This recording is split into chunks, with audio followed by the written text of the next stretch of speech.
सदा से प्यार श्रीमद्भागवती कथा यस्याः श्रवणमात्रेण हरिश्चित्तं समाश्रयेत्। कई लोग पूछते हैं कि भागवत कब सुने। कोई कहता है भादों में सुनो, कोई कहता है पुरुषोत्तम महीना आ रहा है उसमें सुनेंगे, कोई कहता है महाराज जी हम तो हमारे 50वीं विवाह वर्षगांठ आएगी तब कराएंगे।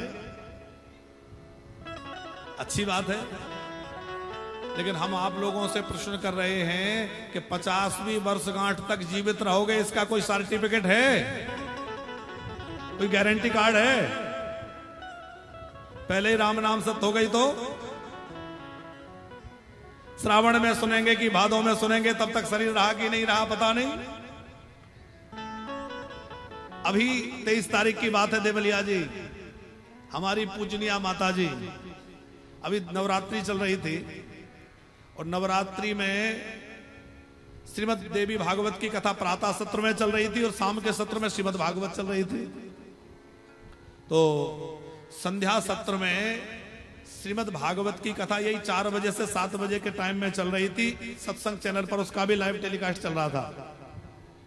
तो माताजी, हमारी माताजी जन्मदात्री मैया, वो बेसमेंट में कथा का जहां हॉल है तो अपने कक्ष से उतर के वहां पहुंच गई, कथा में बैठी और खूब बढ़िया कथा सुनी। और आरती होने का समय हुआ तो फिर वो उठ करके अपने से ऊपर चली भी गई, माने चलते फिरते बढ़िया। रात्रि में भोजन किया, थोड़ा कम किया, लेकिन वो कम तो हमेशा ही करती थी कुछ दिनों से।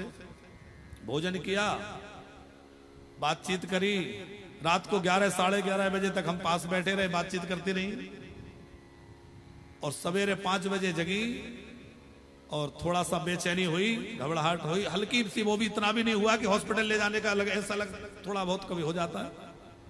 और लेटी सो लेट गई और पता चला करे तो सुधार गई।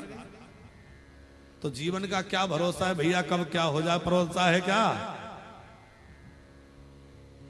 अब जो लोग एक दिन पहले कथा में देख रहे थे वो सब अचंभित हो गए, जिन लोगों को खबर दी गई सब अचंभित हो गए, कल तो कथा में बैठी थी।